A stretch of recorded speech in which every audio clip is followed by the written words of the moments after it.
Então, só para você entender o que aconteceu. Eu tenho dois momentos de relacionamento com a biblioteca separados. Como pesquisador, eu tive um enorme período de pesquisa na biblioteca, em 71, eu acho.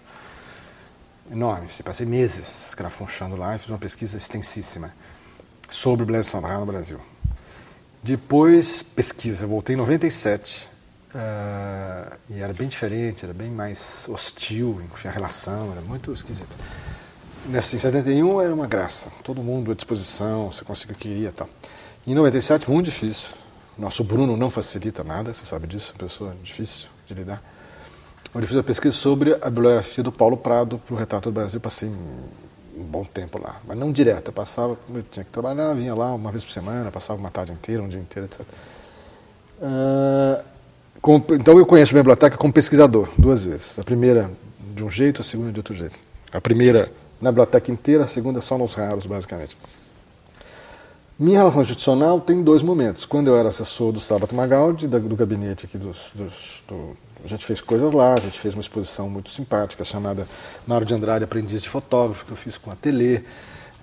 Eu fiz uma pesquisa lá para o Alexandre Eularo sobre mapas de Minas, enfim, mas eu era um assessor da secretaria. Ele fez lá uma exposição sobre Pedro II, que eu colaborei, enfim. E havia coisas interessantes, como históricas, do tipo a então diretora lá. Bom, é melhor de começar a falar de uma vez, né? Enfim. Então, você já está falando. Não, vamos formalizar um pouco. Então, para dizer o seguinte, então tem dois momentos. Como assessor da secretaria na época do Sábado e hoje como secretário, tá? Esses dois momentos. E pesquisador, dois momentos. A relação é completamente diferente, né? Porque quando você entra com alguém da secretaria, te tratam bem, né? Quando você entra como pesquisador, olham de lado e falam, quem vê aquele chato, entendeu? Atrapalhar a minha rotina. Tá, e na tua infância você não vinha à biblioteca? Não, minha infância não. Tá. Você pode falar um pouquinho onde é que você morava? Começa agora fala. Então, só para dizer que tem dois momentos. A gente ia fazer até os créditos, eu não vou fazer, porque senão a gente corta. Eu queria uma coisa que, em geral, na tua biografia, Calil, todos, enfim, os textos que eu li, começa a partir do teu ingresso na ECA. E, enfim, temos curiosidade para saber um pouquinho desse teu background familiar, enfim, origem dos teus pais. Como é que foi tua formação, relação com o conhecimento na infância, na adolescência? Você teve uma vida profissional muito precoce, começou muito cedo, já com cargos, inserções. Não tem tanto interesse. Vamos lá, eu era um aluno do Colégio Dante Alighieri, um colégio de classe média, médio. Eu tive muito cedo gosto para leitura, aí que está. O que define, eu me lembro que nas minhas férias eu lia direto, vários livros, às vezes vários livros por dia. Eu preferia ler a fazer outras coisas, tá certo? Não tenho nenhum interesse em esporte, mas nenhum, então não me interessava. Jogava um pouquinho de futebol, mas eu queria ler, lia muito. Portanto, a minha relação com livro e leitura é muito grande, mas eu não frequentava bibliotecas, não fazia parte do meu hábito, né? Só leitura. Eu vinha à cidade, quando era estudante, para fazer compras no Imbec, que fornecia material de experiência, acho que era 24 de maio, eu vinha sempre regularmente, passava pela Biblioteca Mário de Andrade, nunca entrei, não me lembro de ter entrado, não tinha curiosidade para a biblioteca. Mas lia muito e gostava muito de ler. E tinha muitos livros na sua casa? Tinha livros em casa, não sei se eram muitos, mas eram os livros, eu sou do tipo que gosta de possuir livros, então eu lia e queria tê-los para reler, enfim, etc. Tenho aquele apetite, né, como diz, aquela pretensão de possuir livros, né, que é muito complicado. Hoje em dia eu não tenho mais o que fazer, eu tropeço em livro na minha casa, é um inferno total. Não tenho mais lugar para botar nada, enfim. Precisaria organizar meus livros para doar para a biblioteca, eu não tenho tempo para organizar os livros para doar para a biblioteca. Então é uma loucura, realmente é uma loucura. Tem quarto fechado, cheio de livro, é uma loucura, realmente é uma loucura. Então minha ligação com os livros é muito profunda, assim, é muito espontânea e muito precoce. Queria ser cineasta, fui para a ECA para ser cineasta, enfim, não escreve muito. A minha escrita surgiu sempre por solicitação externa, mais do que interna. Eu acho que não tenho vocação para escrever. As tentativas de ficção que eu fiz são todas muito ruins. E a partir de um certo momento eu percebi que eu era naturalmente um pesquisador. E surgiu por estímulo do Paulo Emílio, que era o nosso grande mestre e guru, né, que foi meu professor na ECA, ele fazia parte de uma maneira muito intensa, não era de uma maneira burocrática, ele fazia parte de um grupo do governo do Estado que ficou incumbido de organizar celebrações dos 50 anos da Semana de Arte Moderna. Bom, eu não sabia isso na ocasião, que era muito moço, mas o Paulo Emílio era um discípulo do Oswaldo de Andrade, assumidamente, né? E, portanto, aquilo lhes dizia respeito, sendo membro da geração de Clima, que é uma geração sucessora do modernismo, enfim, aquilo lhe dizia respeito, né? Não quer dizer que ele gostasse de tudo, tinha implicâncias, enfim, até divertidas, mas tinha um vínculo muito forte. E ele, então, eu fui para a Europa, arrumei um expediente para ir para a Europa com 20 anos, que era trabalhar numa companhia turística, ia fazer um filme documentário, então eu ganhei algumas vantagens e tal, e fui falar com ele, ele falou, que ótimo, jovem, tal, eu queria cartas de apresentação. Ele me deu cartas de apresentação para a Cinemateca Francesa, enfim, para eu poder circular. Mas eu tenho uma condição. Eu queria que você fizesse uma pesquisa sobre um escritor francês, um poeta chamado Blaise Cendrars, que eu nunca tinha ouvido falar até então na minha vida, com os modernistas. Não se sabe nada disso. Ele estava desinformado porque a Semanal tinha acabado de publicar um livro, nem ele sabia, nem eu sabia. E lá fui eu, então, com essa disposição. Cheguei lá e fiquei um mês em Paris. Eu fiz, então, todo o percurso da excursão, era uma excursão de classe média, enfim, com todos aqueles horrores que você pode imaginar, em que a gente filmava. Então, chegou em Paris, no final, eu fiquei um mês. Fazer uma espécie de viagem de formação. Fiquei lá um mês. E aí fui atrás das pessoas que ele me indicou e fui encontrando, então, coisas extraordinárias, tá certo? Por exemplo, ele me indicou Pierre Schaeffer, que era um grande amigo dele, que me indicou Nino Frank, que tinha sido secretário do Cendrars no final da vida, que me indicou a Sônia Delaunay, que tinha sido amiga de juventude dele. Enfim, começou a criar uma rede e eu não sabia nada, não sabia nem falar francês e nem sabia quem era o Blaise Cendrars. Eu fui descobrindo a língua e o escritor nessa viagem. Você pode imaginar os vexames que eu paguei nessa história toda, porque ele ficou lá meio incentivando. Então, quando voltei, eu, que era bom aluno, entreguei para ele o material da pesquisa, as fotografias que eu fiz, ele falou assim, ótimo, precisamos fazer alguma coisa com isso. Eu falei, não diga tal, mas não vestia carapuça, tá certo? E fiquei quieto. Num certo momento, eu aluno de cinema e tal, era muito comum nós alunos da ECA escrevermos projetos de curta-metragem no Prêmio Estímulo, que era uma coisa muito importante que havia na época, da Secretaria de Estado da Cultura. E o Paulo Emílio era membro da comissão, então ele era membro da Comissão Estadual de Cinema, que o Estado estava ligado àquilo. Aí eu procurei ele e falei, olha, eu estou a fim de mandar um projeto, que era a minha paixão de juventude, que era Canudos. Falei, eu quero fazer um documentário em Canudos, porque, enfim, a profecia do conselheiro se fez, ele dizia que o sertão ia virar praia, e de fato agora está coberta por um açude, eu queria filmar essas coisas. Eu falei, mas é muito longe, Bahia, não sei o quê, começou a colocar dificuldade. Eu falei, bom, por que você não manda um projeto sobre Cendrars? Eu falei, mas manda um projeto sobre Cendrars, tal, malandramente, ele dizia isso, né? Ele não me dizia por quê. Eu mandei os dois projetos. É claro que eu ganhei o Cendrars e não ganhei o do Canudos, que é o que eu queria fazer. Então, de repente, eu me vi na obrigação. Por que ele fez isso? Não era uma manipulação, porque ele sabia que tinha uma verba destinada para a celebração do cinquentenário da Semana de Arte Moderna, e que se eu mandasse um projeto desse tipo, tinha chance de ser aprovado. E o de Canudos, ninguém estava interessado em Canudos aqui em São Paulo em 1971, certo? Eu fiz e, de repente, eu tinha um dinheiro para fazer um documentário sobre o Blaise Cendrars. E aí, então, eu mergulhei na Biblioteca Mário de Andrade, no IEB. Né? Eu fui procurar apoio no IEB. Encontrei lá pessoas muito queridas, com quem eu estabeleci uma relação muito boa, que é a Telê, enfim, a Marta Rossetti Batista, a Iônica, que fazia uma exposição muito interessante naquela época sobre o cinquentenário, uma coisa, sobre o Brasil, primeiro tempo modernista. Eu as ajudei e elas me ajudaram muito. E naquele ambiente ali de muita estimulação e muito, enfim, acolhimento, eu avancei em direção à Biblioteca Mário de Andrade. E lá, chegando, eu encontrei uma biblioteca muito ativa, muito frequentada, isso era 71, muito frequentada, cheia de gente, para cima e para baixo. Então. E eu percorri a biblioteca em todos os níveis. Quer dizer, eu fui no catálogo geral e fui nos raros. Escrafunchei tudo que tinha nos raros, encontrei coisas valiosíssimas que tem, de fato, por causa da relação do Paulo Prado, como todo mundo sabe, que era muito amigo do Cendrars e era, de fato, quem pagou as viagens dele ao Brasil, quem o convidou, e tinha livros dedicados, livros raros, livros preciosos, livros... Mas também tinha muita coisa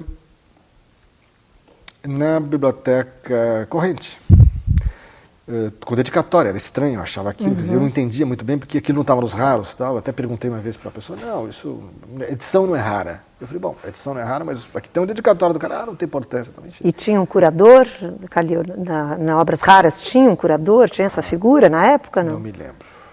As pessoas eram muito simpáticas, eu me lembro que era muito acolhedor, tudo. E ainda era um ambiente, assim, estimulante, não estava com sinais de decadência na década de 70?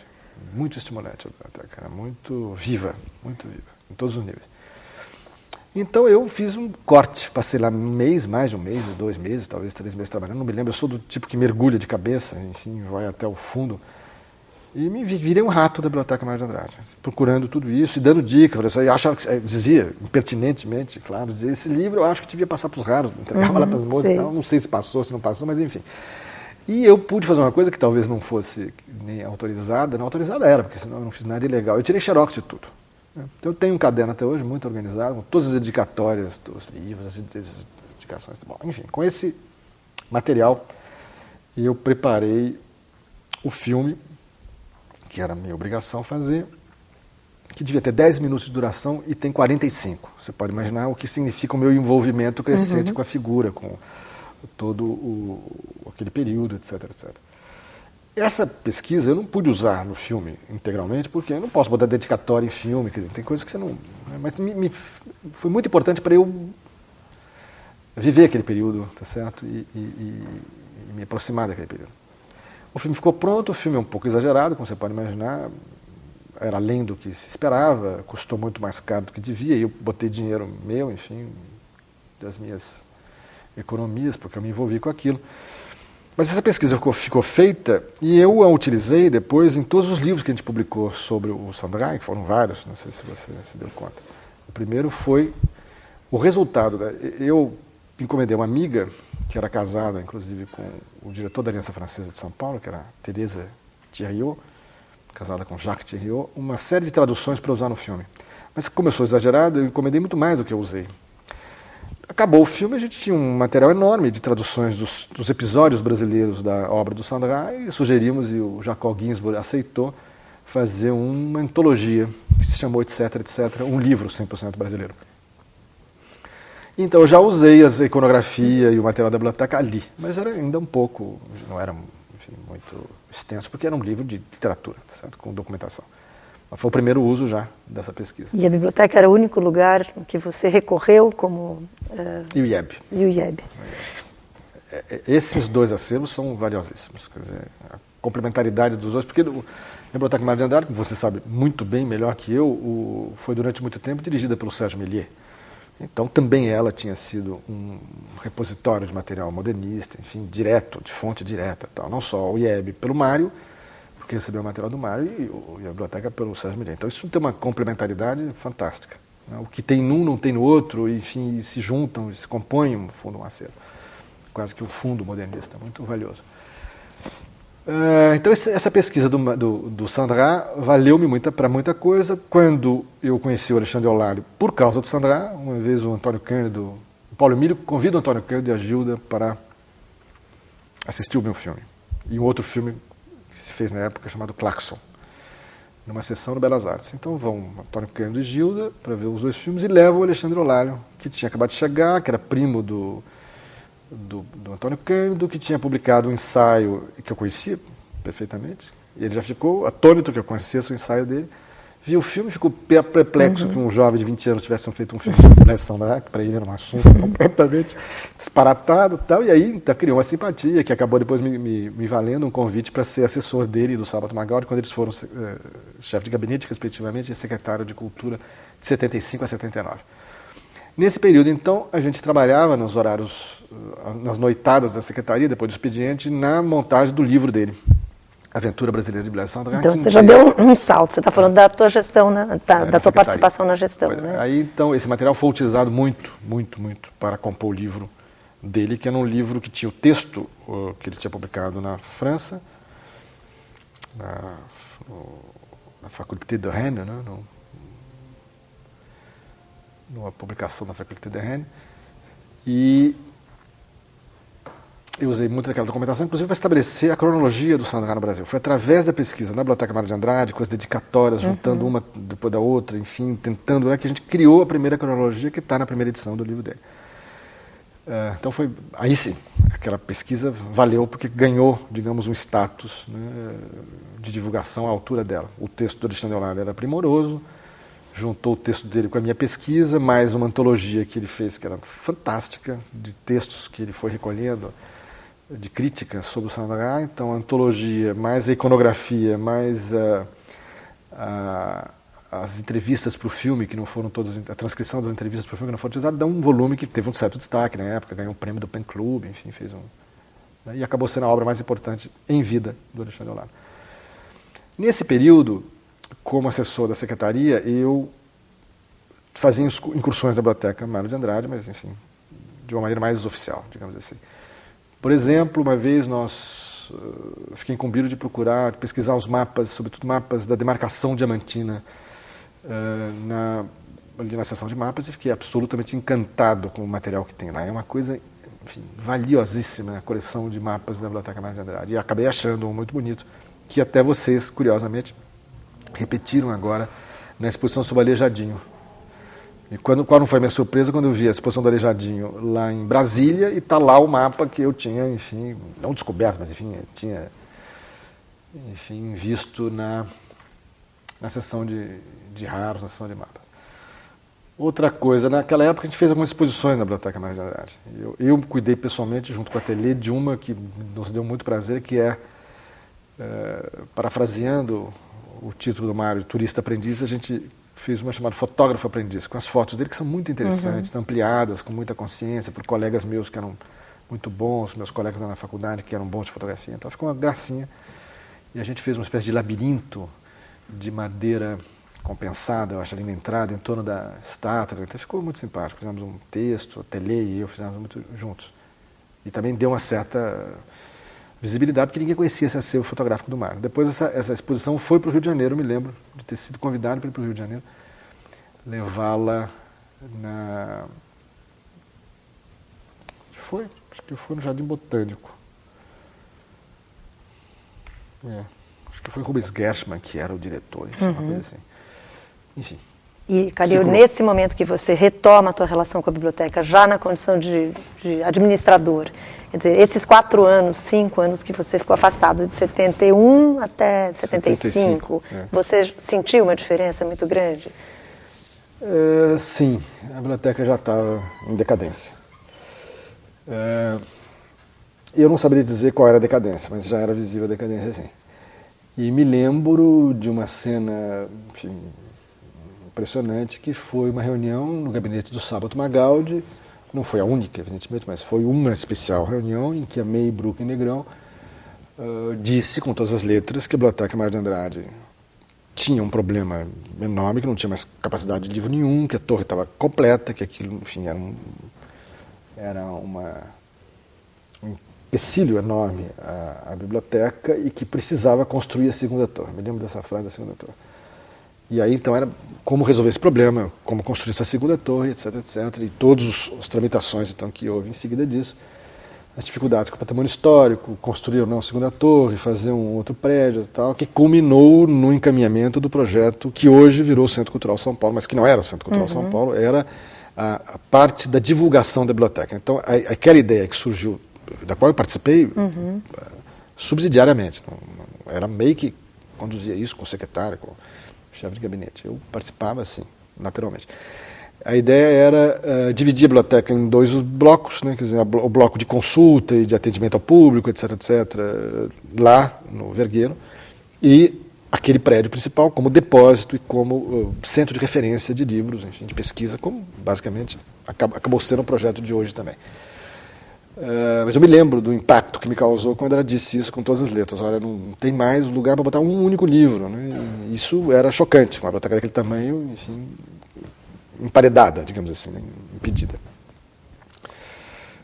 E o esforço todo que foi feito naquela gestão, para encontrar uma solução que não era trivial, que não foi simples, tal, porque aí coincidiu, eu me lembro, enquanto a gente estava discutindo esse assunto, coincidiu que a EMURB procurou a secretaria oferecendo sobras de terrenos que tinham sido desapropriados em torno de estações. Não foi só aquele terreno que apareceu, aquela nesga onde se desenvolveu o projeto do Centro Cultural, também apareceu uma simpaticíssima área, que hoje é um parque, imagina você, da Conceição, ao lado da Estação da Conceição, onde tinha 3 casas que eles iriam demolir, em torno, junto com um grande jardim que as casas mesmo tinham, e que só tirando o muro integrou, né, uma coisa muito bonita, está lá até hoje, todo mundo pode ver.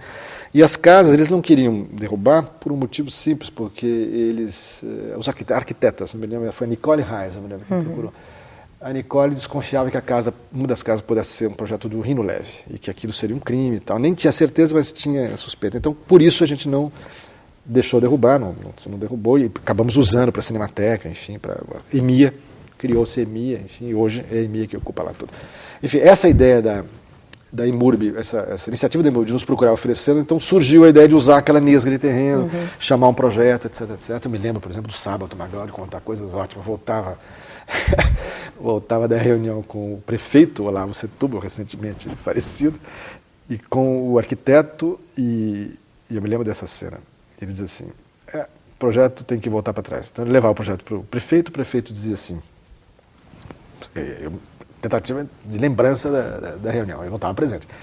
Ele disse que o prefeito media assim, o vão livre, e dizia assim, na minha gestão não vai ser construído nenhum vão livre dessa dimensão. Volta e faz o projeto de novo. Era assim. A relação com o Dr. Olavo parece que era uma relação bastante difícil, assim, bastante determinada. Ou seja, ele queria que o projeto guardasse alguma racionalidade, enfim, não só beleza arquitetônica. E o Sábado voltava, coitado, um pouco atrapalhado, porque tinha que voltar o projeto de novo para a prancheta, enfim, tudo, né? E ele foi o primeiro secretário de Cultura, né? Foi. Isso eu queria que você falasse um pouquinho desta gestão, você agora, olhando, e também na mesma condição que você, agora, que ele exercitou, como é que você avalia essa gestão dele? A gestão dele foi muito interessante. Ele é um homem também muito dedicado, que se entregou totalmente. A coisa que mais me impressionava era vê-lo fora do expediente, às vezes muito aflito, escrevendo cartas ao Estado de São Paulo, defendendo-se das acusações de um sujeito chamado João Câncio Póvoa, que achava provavelmente a nossa gestão muito vanguardista. Ele era um homem bastante atrasado. E o Sábado, mesmo tendo vínculos com o Estado de São Paulo, porque ele era funcionário da casa, pelo Jornal da Tarde e tal, tinha que escrever, ele pessoalmente tinha que escrever cartas na máquina de escrever, que ele, aliás, usava muito bem, como jornalista bom que ele era. Escrevendo cartas contra o jogo que dizia que o Teatro Municipal, porque é temporário do Teatro Municipal, porque não sei o quê, porque papapá. Ele tinha a ver com os interesses que o Sábado contrariou lá. Essa foi uma das batalhas dele.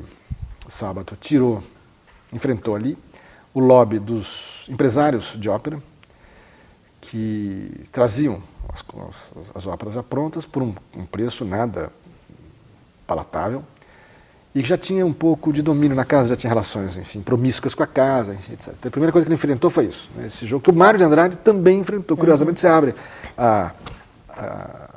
os processos do Mário de Andrade, está lá ele dizendo, preciso acabar com esses empresários de ópera, tá lá, igualzinho. Ele não sabia disso, porque ele não viu essa documentação, mas igualzinho, a luta era a mesma. E um cara no jornal dando cacete o tempo inteiro, e ele ali todo dia, quase que toda semana, escrevendo uma carta, um artigo, enfim, defendendo. A outra batalha dele, que eu me lembro também que era importante, foi então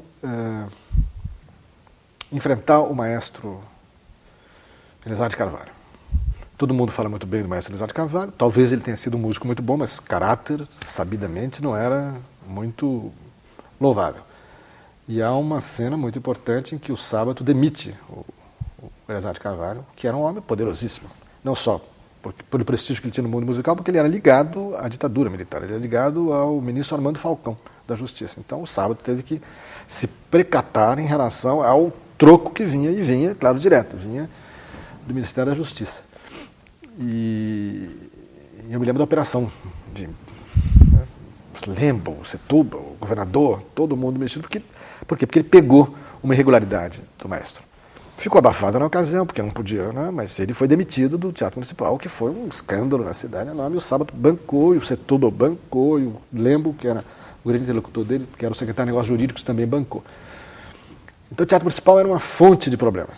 Um outro problema, que eu me lembro que foi muito desgastante, foi quando ele patrocinou o festival da Ruth Escobar, que era uma pessoa avisada pela ditadura, e que usou o Teatro Municipal para fazer teatro de vanguarda. Eu me lembro de uma peça extraordinária de um grupo catalão em que passava umas cordas, passava por cima uma rede em cima da própria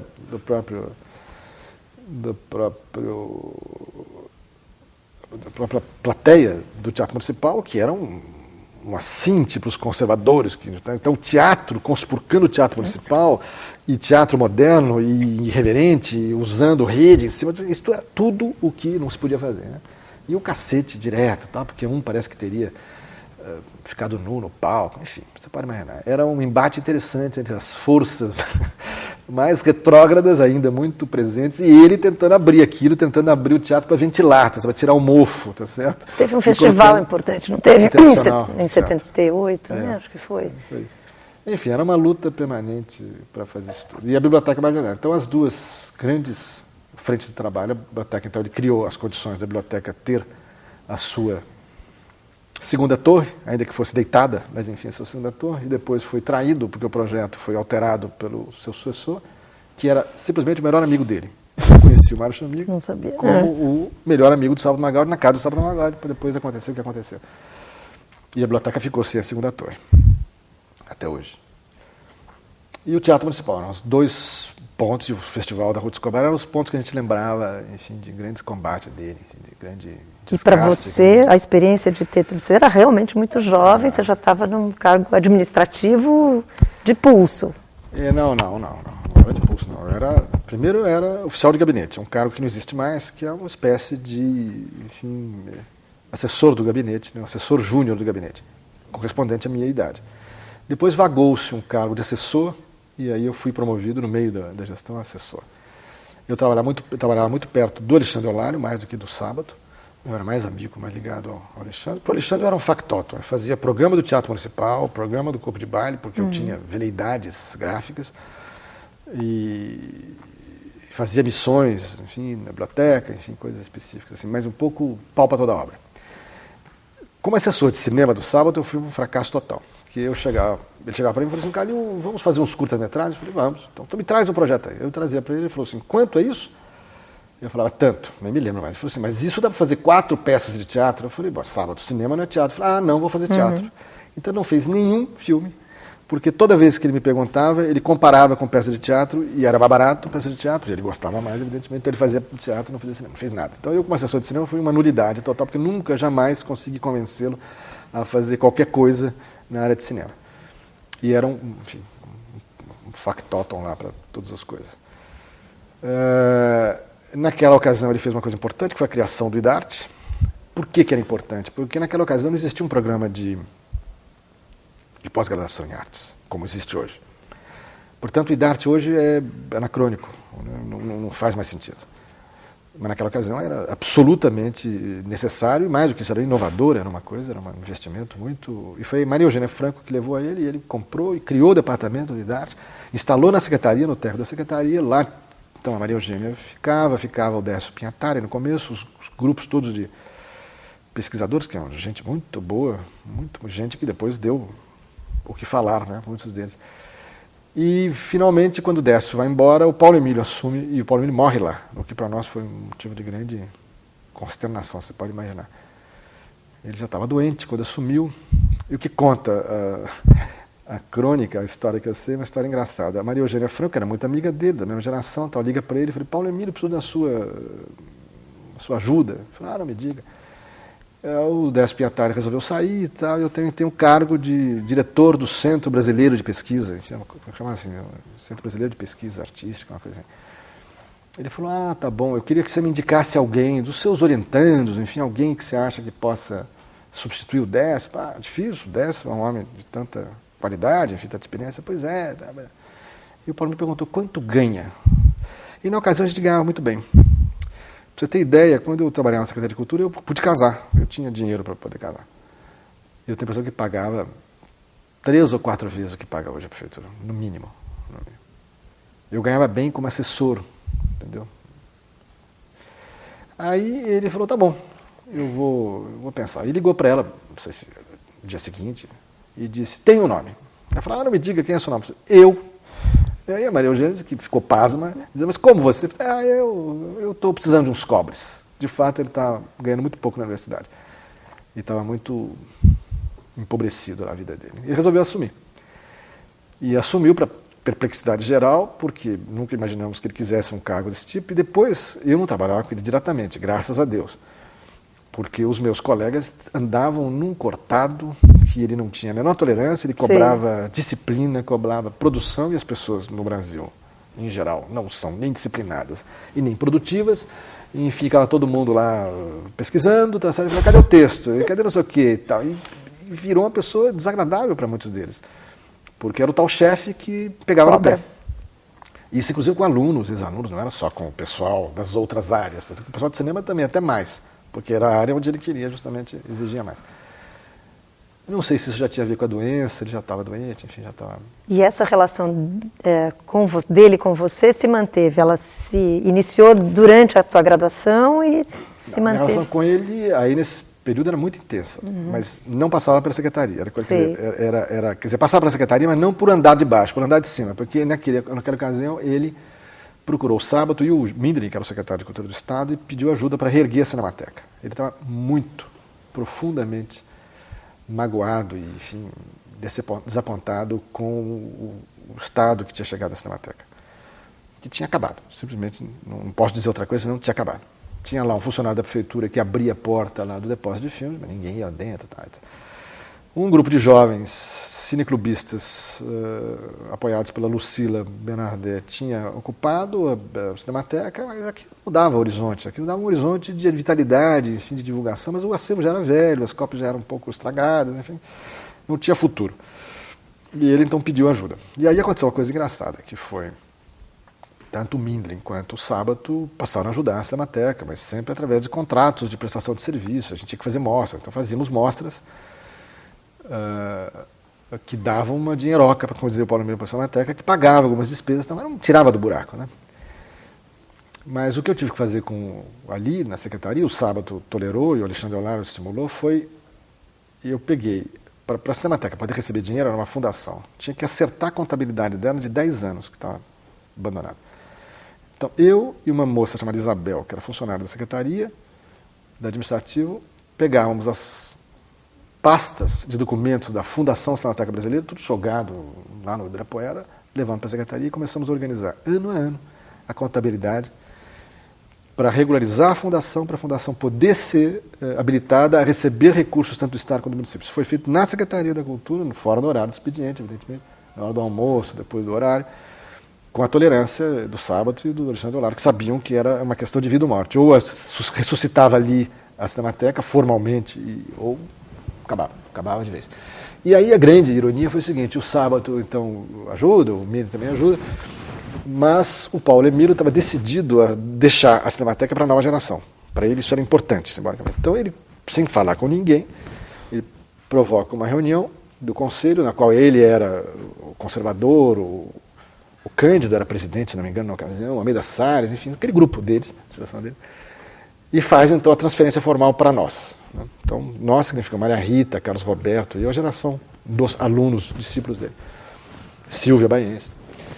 E pronto, só que ele esqueceu de falar isso com o Mindlin e com o Sábato. Quando chega a documentação para o Mindlin e para o Sábato, e eles vão ceder o dinheiro, o Sábato me chama e fala, cara, que história é essa aqui? Eu falei, como que história é essa? Ué, cadê o Antônio Cândido? Cadê o Décio? Cadê o Almeida Salles? Eu falei, não, o Paulo Emílio tirou. O Paulo Emílio tirou? Não pode, tem que voltar. Eu não posso dar dinheiro para essa instituição com essas pessoas. Eu preciso ter os nomes importantes na instituição. Então, o Paulo Emílio ficou numa irritação extraordinária. Ele teve que anular aquela reunião na qual ele transferia o poder, né, formal para os jovens e teve que ficar mais um tempo. Ele, como conservador, o Antônio Cândido como presidente, porque para o Sábato era necessário ter o respaldo dessa gente, né, enfim, conhecida. Eu me lembro dessa cena que foi bastante divertida. O Paulo Emílio não achou a menor graça, porque para ele queria se livrar daquilo que ele achava. Ele dizia uma coisa muito. Ele era muito implacável. Ele dizia assim: nós fracassamos. quem sabe vocês não fracassam, não.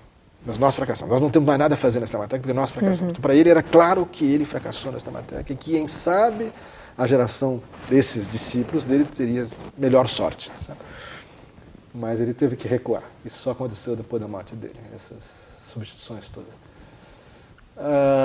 Bom, a lembrança que eu tenho da gestão do sábado é mais ou menos essa. Enfim, deve ter muito mais coisas. Eu sei que para mim foi muito importante, foi ali que eu aprendi a função pública. Foi vendo o Sábato e o Alexandre trabalharem. Tinha também um homem muito interessante, que era o doutor Miguel, o assessor administrativo da Secretaria, que era uma figura fantástica, sabia tudo, fazia tudo.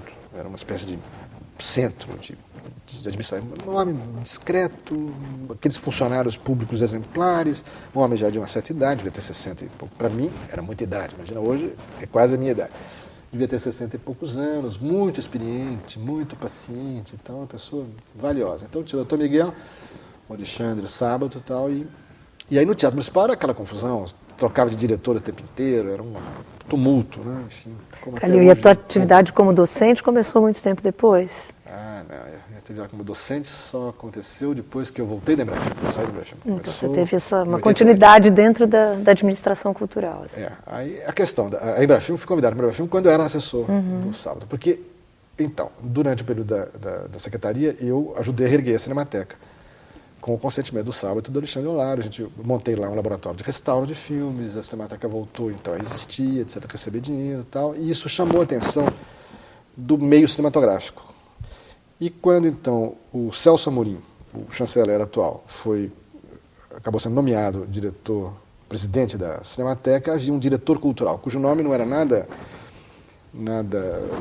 enfim, elogioso, era diretor de operações não comerciais, quer dizer, era o diretor do não, não era o diretor. Sim. E ele, então, resolveu me chamar. E significou a minha saída da secretaria meses antes do fim da gestão. A gestão teve um final tumultuado porque um problema de posse do Maluf, eu acho, e da nomeação do prefeito, então teve uma sobrevida de uns meses. Eu saí em abril, maio de 79 e acho que Sábado ficou até julho, agosto. Então esse finalzinho eu não participei da secretaria e fui ser diretor da Embrafilme lá no Rio de Janeiro. E aí então eu tive uma outra experiência aí de responsabilidade. Eu era muito jovem, e era um cargo de direção de uma estatal, você pode imaginar o que eu apanhei.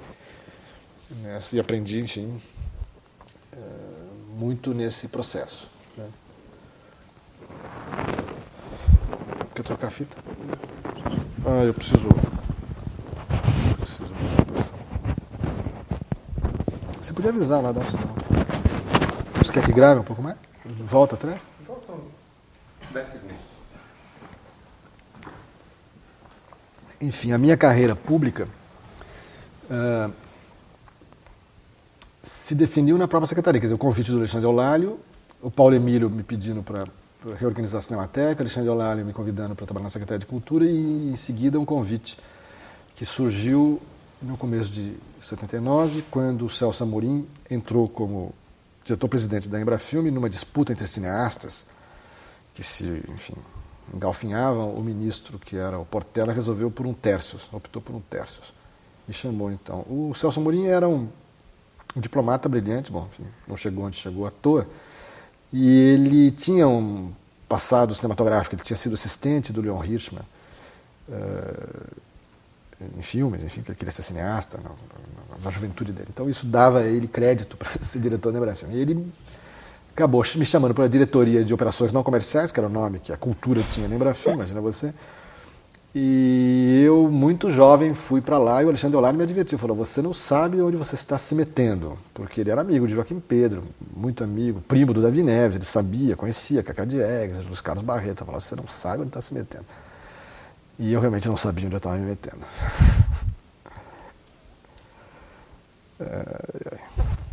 Calil, o que você quer saber? Então, na verdade, eu queria te dar um pulo. Eu não vou entrar, a tua trajetória na Embrafilme e na Cinemateca são, enfim, dão depoimentos à parte. Eu acho que, sabendo aí da tua limitação de tempo, eu queria que você falasse um pouquinho, que eu acho que é fundamental, porque a gente centrou o teu depoimento na tua atual função como administrador. Eu queria que você falasse um pouco do agora, justamente a oportunidade de você falar sobre os projetos todos projetos empunhados aí pela atual gestão da Secretaria, o que você acha agora que estamos próximos ao final aí da gestão, dos projetos, dos investimentos, um pouco o que você nos solicitou naquela reunião lá do sistema de bibliotecas, o que você acha em termos de acertos e desacertos ao longo desses 4 anos e aí incluindo a biblioteca, a revitalização da biblioteca. A minha chegada na secretaria foi inteiramente inesperada. Eu estava já demissionário, já com outro trabalho, convidado para outro trabalho. Quando fiquei um pouco no momento em que o Emanuel Araújo estava tomando pé, ele achou que o trabalho do Centro Cultural não era tão ruim quanto lhe tinham dito e em que eu podia ficar lá por um tempo, e eu tinha então entendido que era uma transição curta, enfim, eu não tinha nenhuma relação com ele mais profunda, enfim. E adiei, simplesmente posterguei assumir o novo cargo. Aconteceu a crise que aconteceu, que todo mundo sabe, e recebi um convite num domingo à noite para responder no dia seguinte se assumia ou não assumia. Apesar de eu não conhecer ninguém no governo e muito pouco o prefeito Serra, eu pensei o seguinte: eu tenho que fazer lá, eu tenho que fazer lá. Eu sei o que eu vou fazer, eu sei o que eu vou fazer lá. E isso me falou, então é uma oportunidade, enfim. Nunca imaginei que ia substituir o sábado, imagina você. Legal. E me senti o tempo inteiro lembrei muito dele durante a gestão inteira. As lutas, as dificuldades, as incompreensões. E, sobretudo, uma ideia que o sábado tinha e que eu tenho também, enfim, provavelmente aprendi com ele, que é a ideia da institucionalização. O que a Secretaria de Cultura fez muito já, e fez bem, enfim, não tem por que criticar, e faz sempre, é promoção de atividades artísticas. O que é um papel dela, mas não é o único papel dela. Por que não é o único papel dela? Porque tem a promoção de atividades artísticas, o SESC faz muito bem, talvez até melhor que nós. O governo do Estado também faz, o governo federal faz, todo mundo faz. E a iniciativa privada também faz. Agora, a institucionalização, ninguém faz. Quer dizer, manter uma biblioteca direito, com livro, no lugar, com catálogo, com janela aberta, com banheiro funcionando, entendeu? Com gente sorrindo, tá? Ninguém faz, tá certo? E se ninguém faz, nós temos que fazer. Então, o Teatro Municipal é um equipamento da cidade que não tem substitutivo. A Sala São Paulo não substitui o Teatro Municipal porque não é um teatro lírico. Então, é preciso fazer que o Teatro Municipal volte a ter a vocação única, exclusiva dele. A Biblioteca Mário de Andrade não tem substitutiva. A Biblioteca Mário de Andrade entrou numa decadência que eu atribuo ao fato de uma reforma administrativa errada, classificou a Biblioteca Mário de Andrade como uma biblioteca de bairro. No momento que ela se tornou a biblioteca de centro da cidade, do centro da cidade, ela tem o mesmo status que a Biblioteca da Moca, sem nenhum demérito para a Biblioteca da Moca, pelo amor de Deus, não me entenda disso, mas ela não é a mesma coisa, tá certo? A Biblioteca da Lapa, a Biblioteca do Tatuapé não é a mesma coisa. E ela foi tratada dessa maneira. Então, era evidente que a Biblioteca Mário de Andrade tinha que assumir a posição que é dela, tá certo? E que um desastre administrativo levou. Qual não foi a minha surpresa quando eu li no Carnaval do ano passado, eu acho, eu li aquela matéria que a Folha publicou há 50 anos atrás, o Sérgio Millier, então, desconsolado, falando, pois é, chove aqui dentro agora, precisa impermeabilizar a biblioteca, já em 56, sei lá, 57. Precisava impermeabilizar a biblioteca e precisa construir a segunda torre, que já não há lugar para mais livro nenhum. Então o problema não era de 75, o problema era de 56. Eu achava que o problema da Biblioteca Mário de Andrade era do momento em que eu tomei o conhecimento dele através da fala da diretora. Não, era anterior. Portanto, a cidade tem um débito com seus equipamentos e com seus equipamentos públicos. Isto vale para Mário de Andrade, para o Teatro Municipal, mas também vale para a Biblioteca de Itaquera, tá certo? Que, enfim, não tem condição, nada tinha condição de funcionamento, era uma tristeza, as casas históricas caíram aos pedaços, teatros distritais caíram aos pedaços. Então, o processo de reconstrução institucional da Secretaria, que não tem tanta visibilidade para fora e que não agrada aos artistas, porque não vai dinheiro para os artistas, vem dinheiro para a manutenção dos equipamentos públicos, tá certo? Causa um certo problema. Tá? Eu, conscienciosamente, tomei essa decisão. E não me arrependo nada. O problema é que você sabe que a ação pública é muito lenta e tudo que você planta agora só vai colher daqui a 4 anos.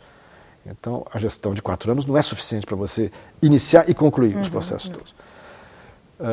Mas acho que a gente iniciou as coisas que tinha que fazer. A reconstrução do teatro, a reconstrução da biblioteca, a expansão da biblioteca, a criação de centros culturais na periferia, que é uma questão que transforma completamente o ambiente e é diferente do céu. Eu preciso fazer um depoimento aqui sobre o céu que espero que não seja mal interpretado. O céu é uma coisa formidável, não tenho a menor dúvida disso. Ninguém suspeita que seja errado. Mas o CEL, ao agregar a cultura à educação, cria uma visão da cultura um pouquinho complicada, porque a cultura é o espaço para o jovem da libertação do professor e do pai e da mãe.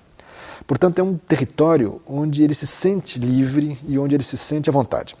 Se as funções culturais são ligadas à escola, elas estão de cara contaminadas pelo projeto institucional da educação, que é normativo. Tá certo? Então, há um problema, há uma diferença grande entre o equipamento cultural do CEL, que eu acho que é ótimo, que deve existir, não estou discutindo isso, mas o centro cultural independente. O centro cultural é o lugar onde os jovens tomam posse. E eu aprendi isso no Centro Cultural de São Paulo. O Centro Cultural de São Paulo foi abandonado por gestões sucessivas porque ele tinha um pecado original. Ele tinha sido feito daquela maneira, tinha sido transformado do projeto da biblioteca para centro cultural, da maneira que foi feito, inaugurou da maneira que foi inaugurada, com todos os problemas que foi, com dinheiro que parece que foi enorme, muito mais do que precisava. Ele tinha todos os problemas de implantação, mas o público jovem se apoderou dele. E como é que vocês conseguiram reerguer? Porque é fantástico o que aconteceu naqueles 4 anos. Em termos de orçamento, o orçamento cresceu muito, os projetos cresceram, amadureceram. No teu relatório de gestão, você identifica alguns problemas que eu não sei se eles foram equacionados ou não. A descentralização, compartimentalização das áreas, que não tinham um setor... Isso melhorou já, melhorou bastante. Houve sim, houve um processo de interação interna, a partir de curadorias, que melhorou muito, integrou, e o prédio precisava de cuidado, era uma coisa de arrumar a casa. Aquilo era um pardieiro quando eu entrei lá, era uma coisa que você não é capaz de imaginar, não consigo nem lembrar mais como é que era. E a gente foi arrumando o prédio, foi adaptando o prédio à função que ele já tinha, porque o público, isso que eu queria dizer para você, aquele público jovem, apesar de não ter um livro durante 8 anos, né? Eu me lembro quando eu pedi doação da Companhia das Letras, chegou o primeiro lote de doação. Os livros foram apresentados, não podíamos catalogar livros, porque tinha uma determinação que só o Departamento de Bibliotecas Públicas, aquelas coisas da prefeitura que são inacreditáveis. Então não tinha nem como catalogar o livro, não podia botar o livro na estante. Mas eu falei, bom, então põe o livro numa mesa aí e tal. As pessoas vinham, se aproximavam, davam uma volta assim, que nem mosca no mel, pegava o livro, sentava e lia o livro de enfiada, sentado na cadeira, porque não podia levar embora, claro, porque o livro não estava catalogado. Enfim, então ficou claro para mim que ali faltava investimento. Investimento em equipamento, investimento em programação, investimento em livro, e que a biblioteca era o coração daquilo. Né? Aquela biblioteca é preciosa e tinha sido abandonada durante anos. Não por acaso. Todas as bibliotecas tinham sido abandonadas durante 8 anos, não se comprou um livro na gestão municipal, né, que não é possível, né, deixar de lembrar dessa barbaridade que você cometeu. Então, o processo foi de ouvir o público, né, prestar atenção no público, como o público usava o equipamento e o que o público demandava de equipamento. O público queria que não chovesse dentro, o público queria que os banheiros funcionassem, o público queria que os livros existissem, o público queria ter acesso a jogar xadrez, entendeu? O público queria ter a lanchonete de volta. Então, são investimentos na recuperação do equipamento. É um pouco o que a gente está fazendo com as bibliotecas hoje em São Paulo. As bibliotecas todas estão sendo, não todas porque não dá tempo, mas enfim, metade, 30 delas acho que foram reformadas nessa gestão. Faltaria ainda umas. Tantas hoje tem uma matéria no Jornal de Bairros, nos esculhambando que não fizemos a reforma da Moca. Tem que fazer, de fato, está programada para o ano que vem. Sim. O que eu posso fazer? É uma reforma de R$1 milhão, não dá para brincar. É uma reconstrução do prédio. Não deu para fazer, mas está programada. Então, a reconstrução dos edifícios, da rede, do serviço, da programação, a questão das temáticas, acho que foi uma estratégia correta que a gente acabou adotando, que é como fazer um equipamento que está desacreditado dos seus próprios funcionários, do seu público, ter de novo uma esperança. Então, inventar as temáticas, que foi um pouco arbitrário em alguns casos, foi a ideia de que, olha, é possível manter a rede, manter o acervo como deve ser, enfim, como tem todo mundo, tal, compartilhado, porém, tem um diferencial em cada lugar. Esse diferencial permite que o público seja atraído para aquele lugar e cause, então, provoque um certo interesse pelo lugar. Eu acho que isso tem funcionado, enfim, uns mais, outros menos. Isso né? já tem um retorno, sim? Tem. Em números, A biblioteca de poesia passou 6 meses rateando e hoje já funciona muito bem. A de música começou funcionando muito bem, é impressionante, deu certo no dia seguinte. A biblioteca de contos de fadas deu certo no dia seguinte. A de cultura popular ainda rateia um pouco. Eu não posso dizer para você que está plenamente resolvida, A de ciências está para ser inaugurada, de meio ambiente não vai ser inaugurada, mas a experiência é boa, porque ela não retira da biblioteca nada, só acrescenta. Portanto, o público que frequentava mantém, mas traz um novo vetor de frequentação, o que pode ser decisivo para a renovação das bibliotecas. Eu acho que foi um acerto muito grande que deveria continuar. Essa rede de bibliotecas temáticas deve continuar. Elas precisavam, o que a gente não fez, devia ter feito? Devia ter dotado todas as bibliotecas de filmoteca e discoteca. Então tem que transformar todas em mediateca. Sim. Isso é uma coisa que é óbvia. E investir em programação, né?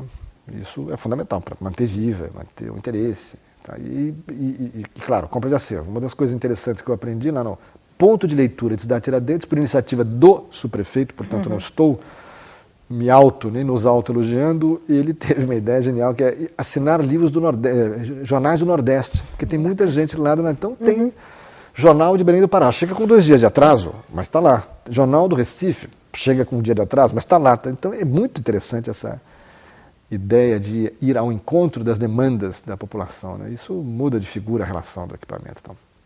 E Calil, em relação a Mário de Andrade, assim, você é crédulo, porque em alguns momentos você disse que tinha algumas críticas e algumas observações em relação a esse projeto todo de revitalização. Quer dizer, você é crédulo que com essa reforma administrativa, ainda pífia, mas que já houve... Não é pífia não, mulher. Não, a reforma administrativa dessa primeira, o organograma... A transformação da Mário de Andrade em departamento foi decisiva. Esse ano vai ter rubrica orçamentária, que é fundamental. Tá certo? Até então não teve rubrica orçamentária. Portanto, ela continua sendo tratada pelo planejamento e pelo orçamento como uma dependência, uma biblioteca de bairro, tá certo? Ela agora ganha status orçamentário. A reestruturação está pronta, o projeto de lei está pronto, está bem feito, enfim, acredito. O que eu não acredito era no passo, a gente estava pensando num passo maior que as pernas, que era transformar em fundação de cara. Não dava para sair de uma divisão passar para a fundação, não tinha pernas para isso, né? Então tem que fazer, enfim, a lição de casa, o serviço militar tem que passar de um para o departamento vai. Eu acho que o futuro será da autonomia completa da secretaria, mas agora não é o caso. O projeto de lei está pronto, não foi votado por questões políticas, mas quem sabe no final do ano possa ser votado. Está bem feito, está bem condizente, está realista, dá conta do problema. Os bibliotecários estão sendo contratados agora, uma primeira leva. A ideia é contratar uma segunda leva no primeiro semestre do ano que vem, se pudermos, e com isso dotar de todos os bibliotecários necessários, tanto ao sistema quanto à Biblioteca Mário de Andrade.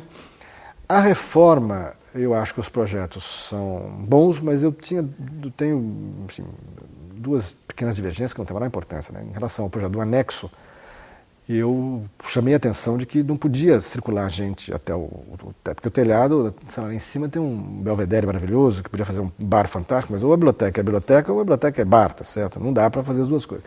E gente circulando pelo prédio nos andares onde tem acervo, é muito perigoso, porque, enfim, você pode ter todo tipo de acidente.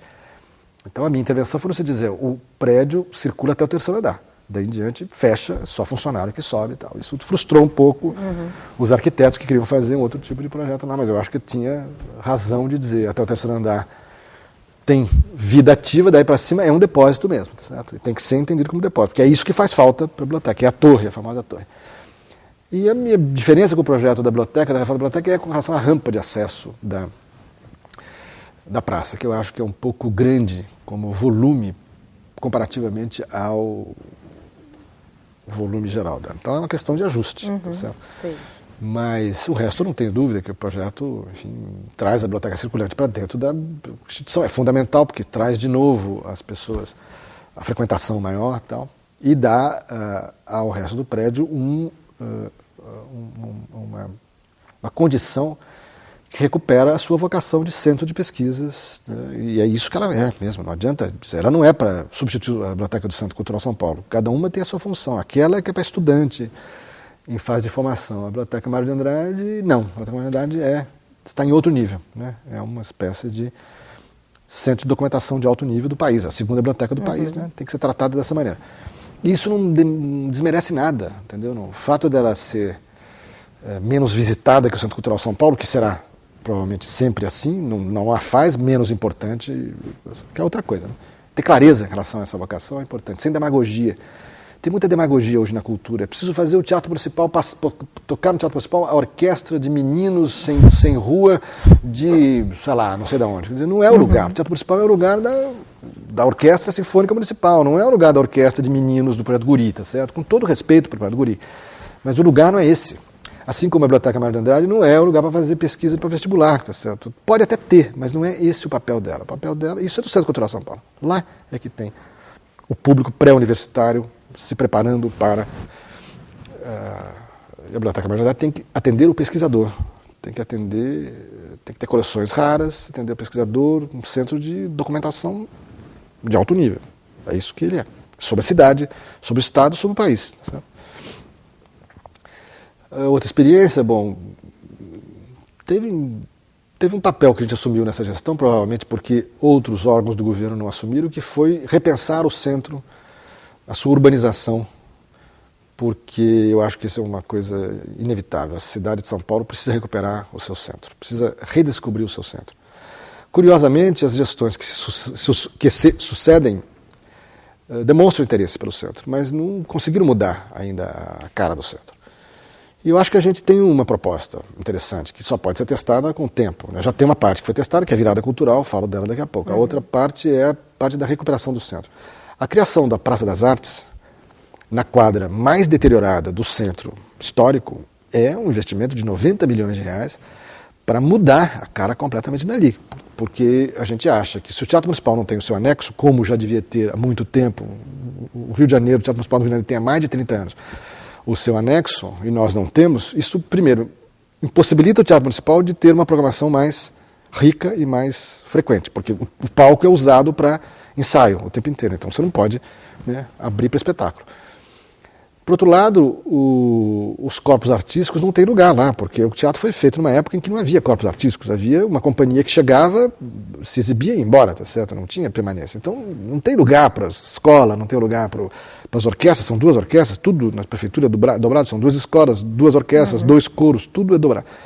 Não tem balé da cidade e tal, enfim, não tem certo adequado. Quando você junta um grande prédio, um grande complexo de atividades artísticas, que também pode ser aberto ao público, não é fechado só não, você dá uma vocação àquela quadra que irradia, né, em todas as direções. Melhora arquitetonicamente, melhora urbanisticamente e irradia para o Anhangabaú, irradia para o Lago do Paissandu. Então a nossa proposta é maior do que a Praça das Artes. A gente pensa que o Anhangabaú deve voltar a ser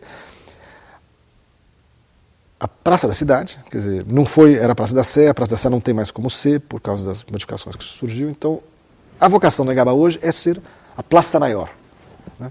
Como dizem os espanhóis. Então precisa ser reformulada para isso, precisa ser repensada nessa função. E a irradiação da Praça das Artes, chegando no Paissandu, pode trazer benefícios interessantíssimos. Por exemplo, o restauro do edifício que é lindo, do Cine Arte Palácio, que é do grande arquiteto Rino Leve, e que pode ter uma função musical, né, já que cinematograficamente é complicado ter sala de 2.000 lugares, hoje em dia cinema de 2.000 lugares não faz muito sentido mais. Assim como uma espécie de Radio City Music Hall da cidade, tem o mesmo estilo, né, e é linda ali. E ao lado da Galeria do Rock, então eu não estou inventando uma função que seja sem ancoragem, né, sem âncora. Por outro lado, tem aquela esquina ali da Rio Branco com o Lago do Paissandu, que é muito deteriorada também e que pode está sofrendo um processo de desapropriação para ter ali uma escola de circo. A cidade não tem. O circo se desenvolve enormemente hoje no Brasil. Os talentos estão aflorando, nós estamos exportando artista para o mundo todo. E o Lago do Paissandu é tradicionalmente o endereço do circo, onde o Piolim tinha a sua lona a vida inteira. Então, recupera a função artística e cultural como vetor de desenvolvimento e de reurbanização do centro. Isso só foi possível entender com o fenômeno da virada cultural. A virada cultural não nasceu daquele jeito, a gente não sabia muito bem como era a virada cultural. Era um festival de 24 horas. E hoje não é bem isso. Hoje é um festival de 24 horas no centro da cidade. Um centro que é redescoberto para as pessoas, tá certo? E com uma espécie de reurbanização humana. Tá certo? É uma tomada de posse do território do centro pela população da cidade, não do centro. Porque a visão que eu tenho do centro da cidade é o seguinte: todo mundo tem o seu bairro. E o centro, tá certo? Então o centro pertence a todo mundo também. Né? E as pessoas se esqueceram disso. Então a ideia de que você tem o seu bairro e o centro te pertence tanto quanto a qualquer cidadão da cidade, pertence a todos os cidadãos da cidade, portanto é a obrigação de todo mundo cuidar do centro, da sua refuncionalização, da perspectiva de moradia no centro de novo. Isso implica em restaurar o edifício externo na Praça da República, implica em dar um destino bom para um prédio que era da Polícia Federal no Largo do Paissandu, quer dizer, irradiando uma função que vai até o Largo, vai até o Dom Pedro, o Parque Dom Pedro. Tem uma onda, seria trazer uma onda. Essa onda também já existe, é engraçado. Essa onda, as pessoas já estão procurando moradia no Copan, na Ipiranga, na São Luís, não vão para a Praça da República, a Praça da República ainda não está pronta, tá certo? Preparada para isso. Mas já chegam em Vila Buarque, chegam em Santa Cecília, quer dizer, tem uma demanda para cá. É só você abrir, né, as condições que essa demanda virá naturalmente, as pessoas virão procurar aqui. E você acha que a reforma... Vamos parar? Podemos mais 10 minutinhos? Ver como é que está a sua agenda. Era muito engraçado. Bom, a gente achou o melhor lugar para fazer esses depoimentos. Vai ser reformado aqui, Calil? Aqui? A sala será reformada? Não, um pouquinho de reforma, são uns ajustes. Tá. Que a gente ficou despejado lá do nosso auditório e aí tivemos dificuldade para achar um lugar adequado. E aqui realmente é excelente, porque o lugar tem menos barulho, super preservado. Fala com a Clara, não tem problema nenhum. A Clara que é. Clara ou a Sula, são as duas pessoas que cuidam disso aqui. Não tem problema nenhum. Tá, bacana. Se tiver dificuldade, fala comigo depois. Tá, legal. Me manda um e-mail, melhor. Manda um e-mail dizendo isso, eu mando para elas e aí resolve. Tá bom, porque a gente tem os depoimentos, a gente vai acabar o projeto no final desse ano, né? Enfim, em dezembro a gente está acabando, vamos chegar ao número 51 aí, dos relatos. E, Calil, boa ideia. Te pergunto se essa revitalização da biblioteca, você acha que contribuirá, você é crédulo em relação, primeiro, essa retomada da sua vocação, essa vocação genuína da biblioteca como um centro irradiador de cultura, como um catalisador aí de um... Eu tenho certeza que o restauro da biblioteca será decisivo para a recuperação do centro, absoluta certeza. Mas a função da biblioteca Mário de Andrade não será a que teve no passado. Por quê? Porque as condições são diferentes. A Faculdade de Filosofia era perto, hoje não é mais.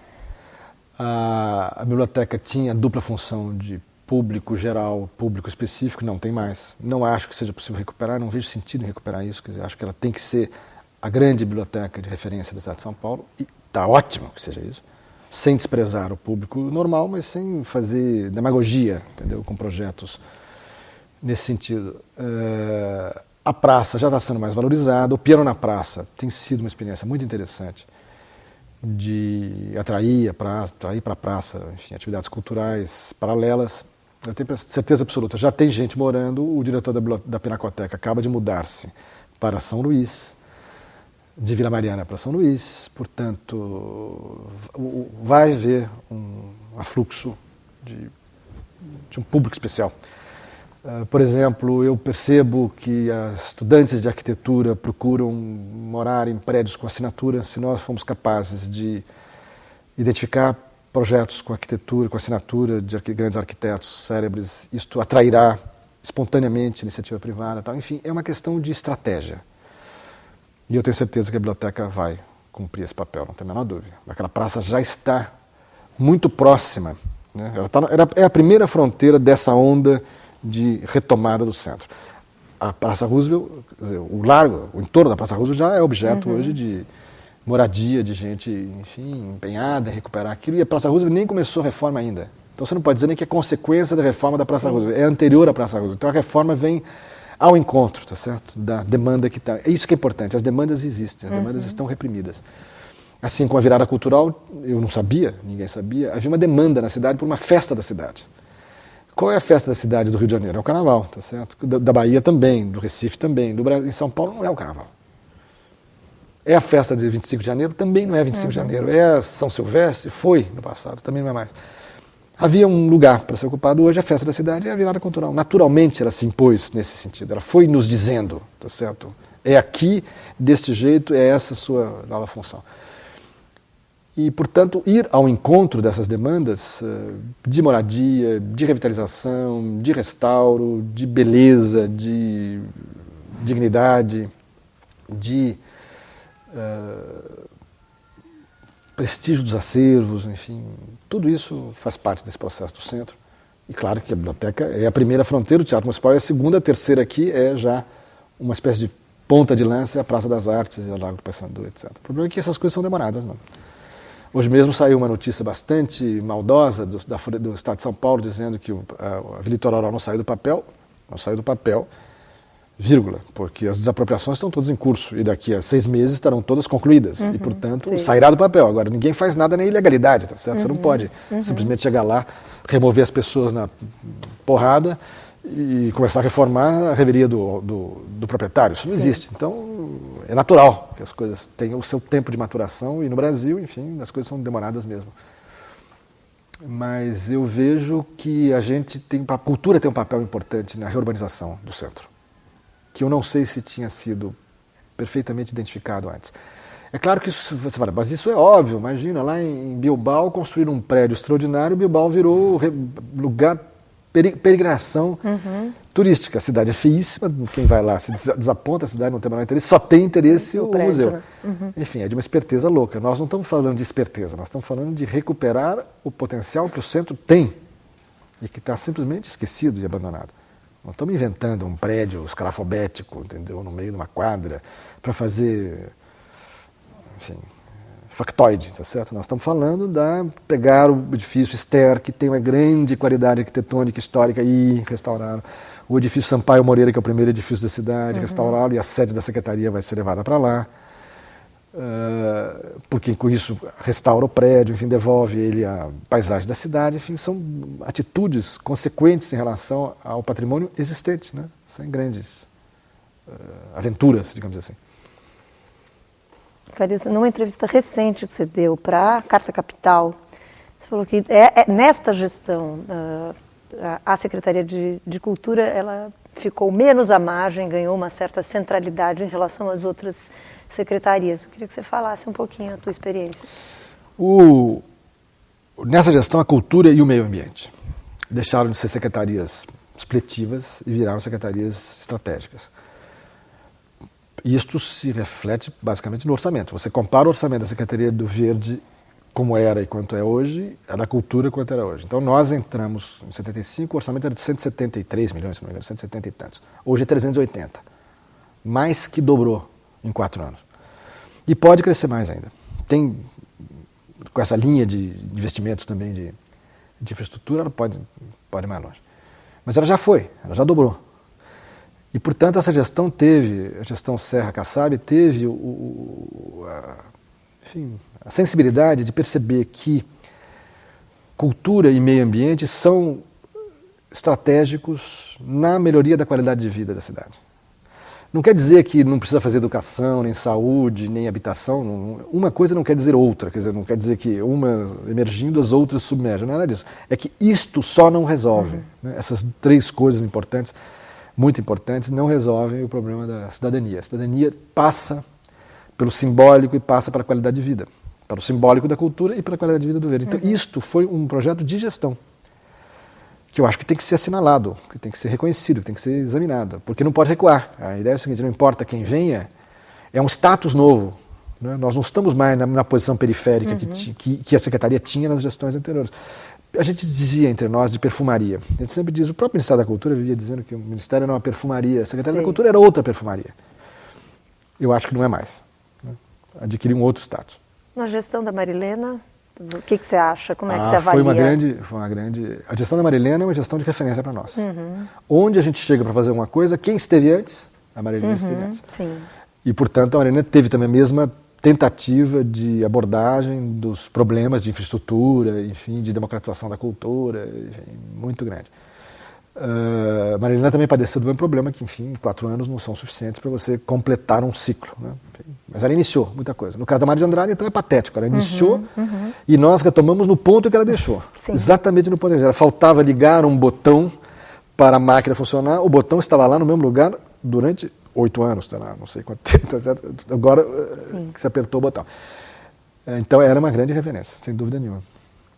Ainda que as prioridades dela fossem as da gestão dela, claro, cada uma tem que eleger as suas, enfim, mas não são muito diferentes das nossas.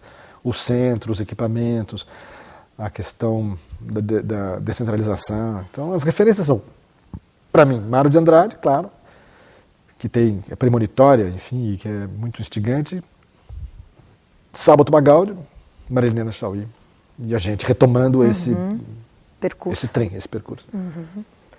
Calil, o que você acha que não deu para fazer? Que foi assim um imponderável, não teve como resolver algumas questões que você se empenhou no início da tua gestão e que ao final você percebe que não...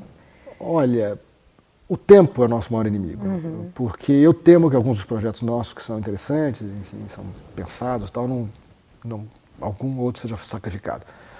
Porque eu vejo, às vezes, a política como muito predatória.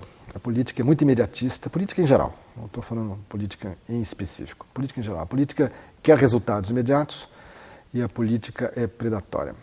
Enfim, eu temo que a gente não consiga implantar a rede de centros culturais na periferia.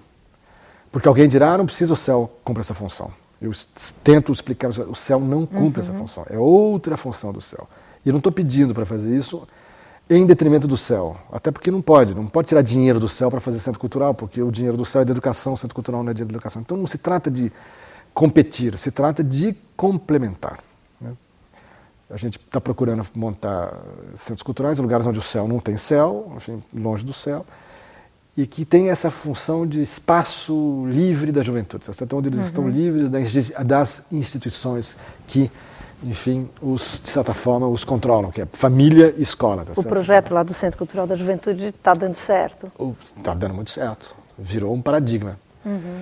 Ele pode ser ampliado, porque ali a limitação era física. Aquilo era uma estrutura de sacolão. Isso é sempre muito complicado. A gente não pode partir de estruturas pré-existentes, porque o pé direito de um teatro não pode ser o pé direito de um sacolão, tá certo? Não funciona. Então, as limitações físicas são muito grandes, mas mesmo assim a experiência deu muito certo, de maneira tal que a gente pretende que ela seja expandida. Mas a Centro Cultural da Juventude, não sei se as pessoas perceberam, é um filhote do Centro Cultural São Paulo.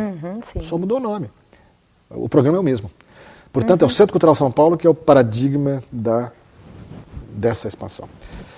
E a diferença que a gente está propondo tem sim uma diferença, que o Centro Cultural da Juventude não tem ainda, mas que o próximo centro, que é a Cidade Tiradentes, já terá. É a seguinte: nós temos que oferecer, além de lazer, além de biblioteca, além de teatro, de cinema, circo, centro de memória, enfim, centro de línguas, de aprendizagem de línguas, nós temos que oferecer cursos profissionalizantes nas áreas nossas. Por quê? Primeiro porque tem uma demanda reprimida enorme, tem empregabilidade. Sim. A gente essa semana foi diplomar 70 jovens que fizeram curso de montadores de exposições pelo programa com a União Europeia. 25 deles já estão empregados antes de receber o diploma. Quer dizer, um terço. É fantástico. Você acha que se a gente fizer cursos para figurinistas, cursos para sonoplastas, cursos para cenógrafos, cursos para iluminadores, não vai haver emprego? Vai haver emprego. Então, nossa obrigação é, além dos centros culturais, agregar aos centros culturais este módulo de formação profissional. Que, se puder ser feito da maneira como eu imagino, ele tem a seguinte característica: ele pega o jovem naquela faixa complicada, dos 16 anos, e ele, sequencialmente, o curso é modulado, e sequencialmente vai dotando o menino de atribuições, enfim, de atributos, digamos assim. Para ele chegar a ser um cenógrafo, ele tem que ser marceneiro antes, tá certo? Então, se o menino tiver que, por algum motivo, trabalhar antes e não puder concluir um curso de cenografia, ele sai de lá um marceneiro, ou um eletricista, ou um técnico em computação, percebe? Você dá a ele uma profissão intermediária antes de chegar no diferencial da cultura. O Senac oferece, não oferece? Oferece, oferece. Não sei se dessa maneira exatamente, mas oferece. Tem uma procura grande. Procura muito grande. Então, eu acho que isso pode ser o diferencial desses projetos de periferia. E o primeiro é o de Cidade Tiradentes, que já está desenvolvido, é dentro de um parque de 30 mil metros quadrados, portanto associa o verde à cultura. Tem esporte também no fundo quadras no fundo do terreno. Enfim, e o equipamento já existe, sim? Não, o equipamento não, vai ser licitado agora. Um projeto que demorou 2 anos para ser feito. As coisas têm... Planejamento é difícil. Sim. Não está pronto. Qual o programa? Isso deixa, assim, você deixando engatilhado há alguma garantia de que isso aconteça? Não há garantia nenhuma, nenhuma, né? mas eu espero que o bom senso prevaleça. Uma pergunta em relação à biblioteca, também desenvolvendo essa... nossa, Biblioteca Mário de Andrade desenvolvendo esta atividade como um centro produtor e disseminador de ideias, de cultura. O que você acha desta função da difusão cultural dentro da biblioteca? Isso é uma pergunta sincera. Ela é essencial. Se a biblioteca virar um depósito de livros, ela não corresponde à função que ela pode ter naquele lugar. O que é preciso ter lá? É preciso ter lá um equilíbrio entre operações, digamos, mais de elite, de intelectual e algumas mais simples. Tá certo? Tem que ter um equilíbrio nas duas coisas. Então é preciso ter uma programação de difusão cultural voltada para o centro de pesquisa e uma programação que vocês já fazem, aliás, bem, e uma para a circulante que vai voltar. Tá certo? Não são a mesma coisa. Né? A circulante tem um tipo de demanda e a de centro de pesquisa tem outro tipo de demanda. Precisa dar conta dos dois, com a mesma importância. Tá certo? Senão a gente não pode ficar com uma perna enfim, prejudicada.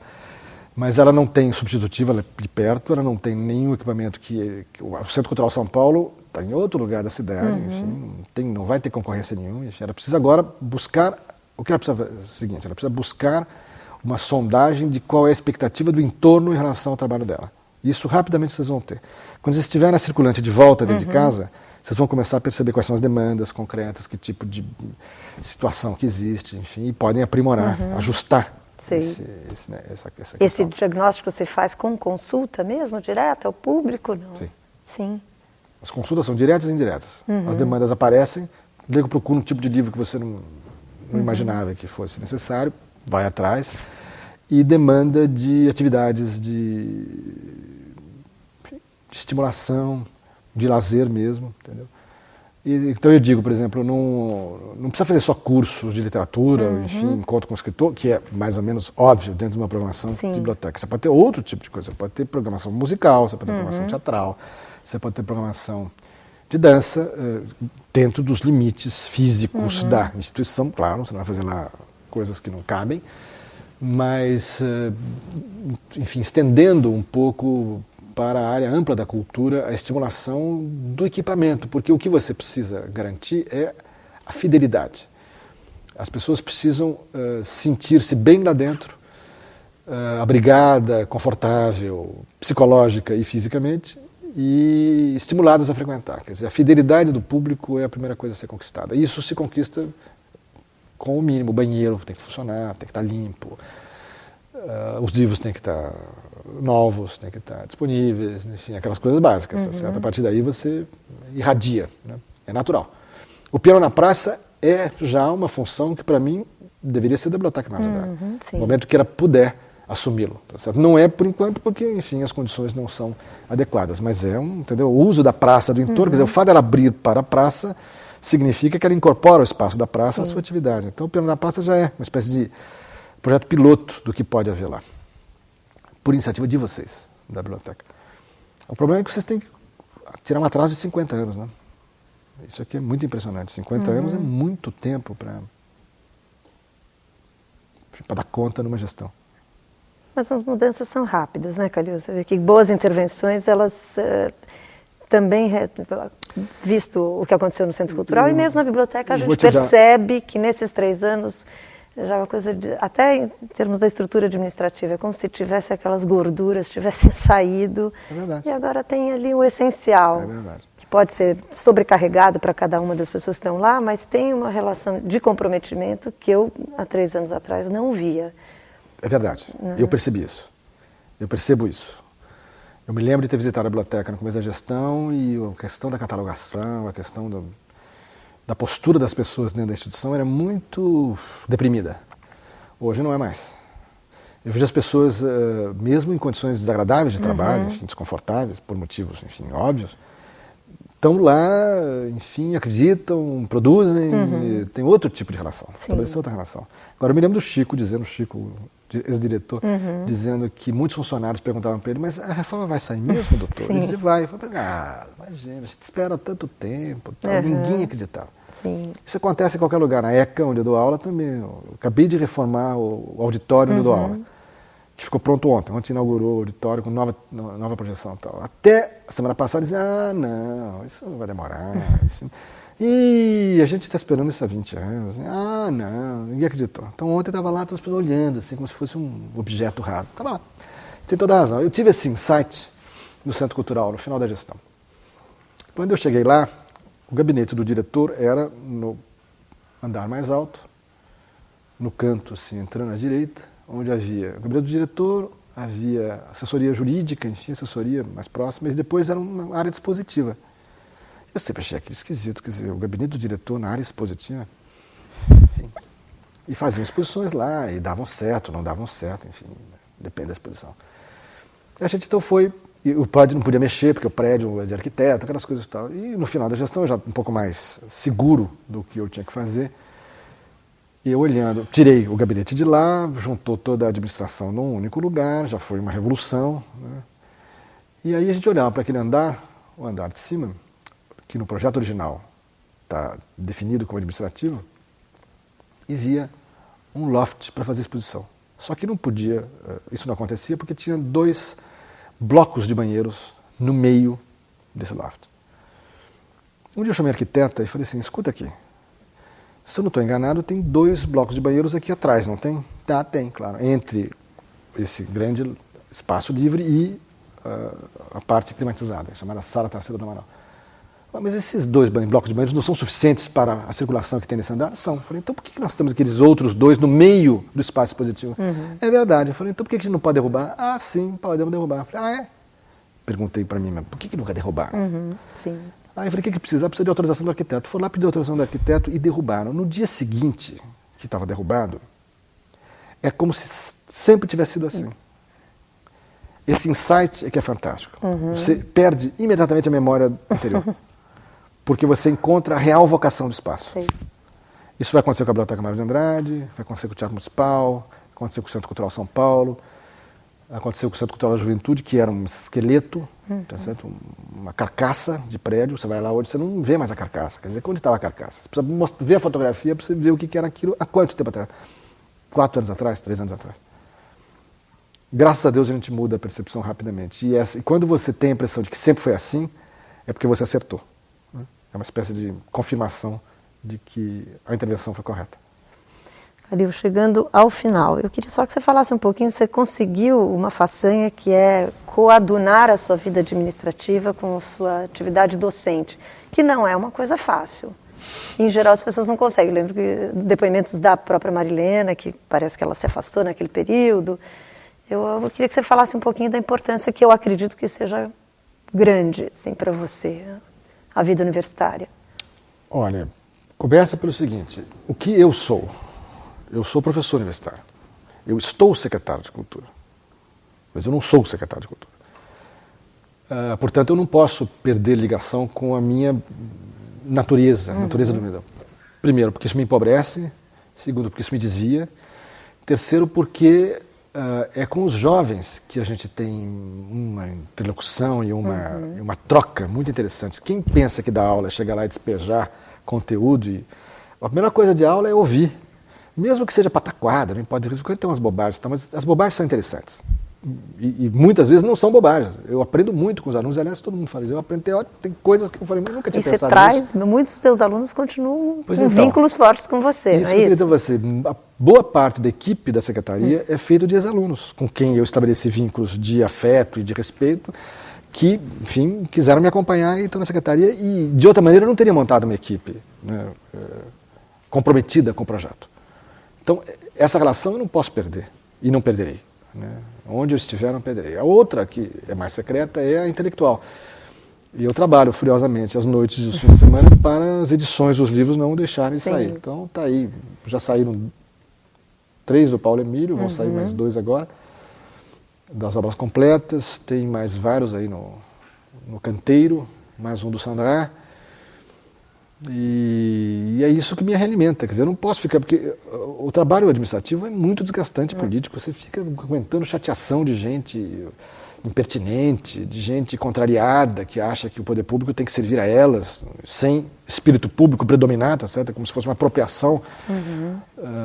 Tem que ouvir, enfim, jornal falando bobagem, enfim, desgaste de relação de funcionários, problemas psicológicos, psicanalíticos de funcionários que batem em você.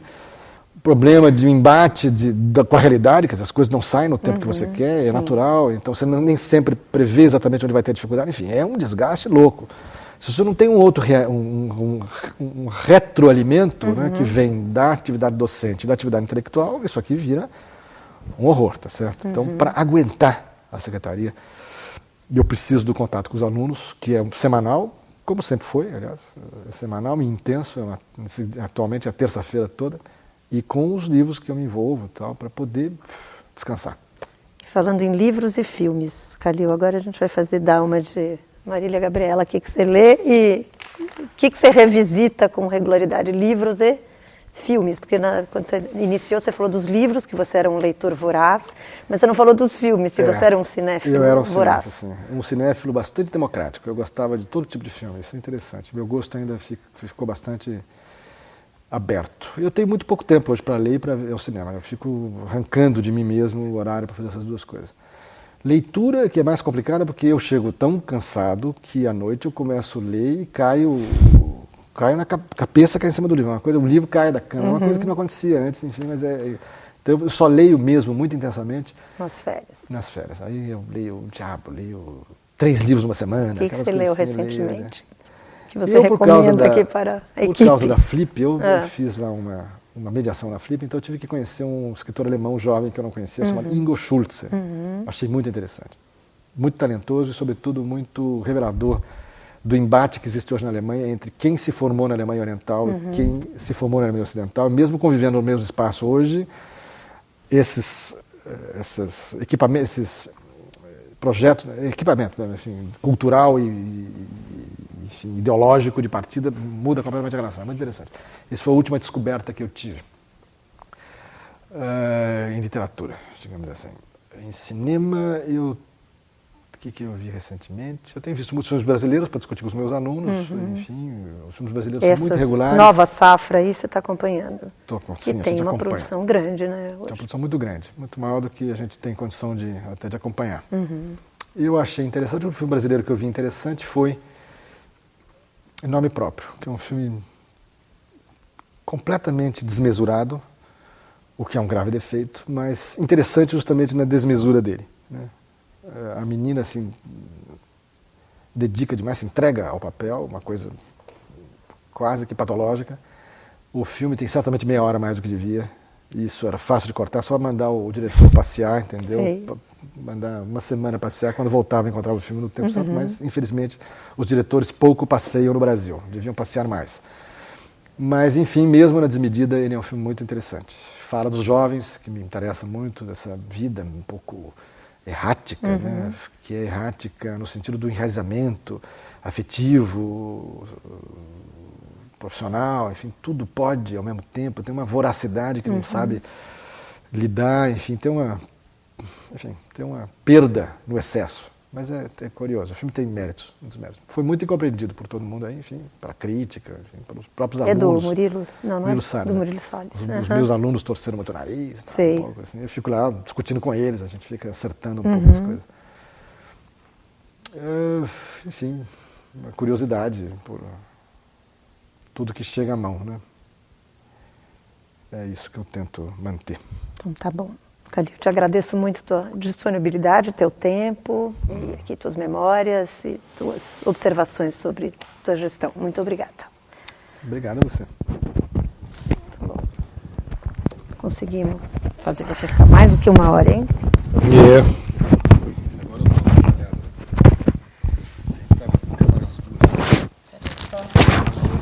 A gentileza, a gente tem esse termo de doação de direitos da imagem. Podia só assinar para a gente. Isso aqui está na lei, não? Oi? Não está errado, não? Ah, não. Achei que era. O doutor Marcos Ventura viu. Essas são duas, assim, a gente tinha mais. Ficou traumatizado. Ah, e Marilena também, né? Você não vai sair assim, né? Não, eu não pretendo sair assim, não. Porque Marilena a também saiu Marilena traumatizada? também tem uma relação... A gente já entrevistou, né? Lá no início do projeto, o Michael Hall, enfim... Ela tem uma Eu me lembro, quando ela saiu, ela estava muito desgastada. em várias entrevistas ela diz que foi um nível de desgaste, de doação, embora todas as conquistas que foram feitas. Isso é impressionante, né? Cadê todos os relatórios assim, mais consistentes? Quando a gente vai puxar a história das gestões todas, sem dúvida. Assim, fundamentação dos projetos, resultados, balança, vai dar e as escolhas certas, quer dizer, onde investir contra o quê, Sim. a favor do quê, as escolhas são certas. Muito bom. Muito obrigada. Muito obrigada, boa sorte. Obrigado. Tchau. Me manda um e-mail que eu garanto para você. Tá legal. Essa sala. Tá joia. Tá, obrigada. Tem uma mais bonitinha que talvez valesse a pena você escolher, Quem é? que é do Pai Sanduço. A sala? A gente gravou do Castilho. O Castilho a gente fez lá. Mas aqui você vai lá. Então, ó, no final você... Eu dou uma viradinha. Tá bom. Muito natural. Peraí, só fala só um minuto para ajustar de novo a fala. Gente, trabalhar olhando para a câmera deve ser horrível, né? Ok, valeu.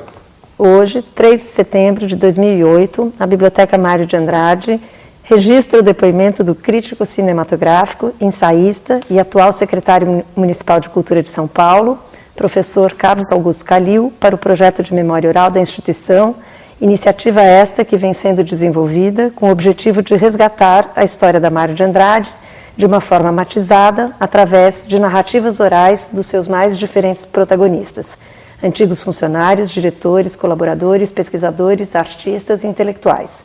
Na direção de captação audiovisual desse registro, Sérgio Teichner, e na condução do depoimento, Deise Perlmutter.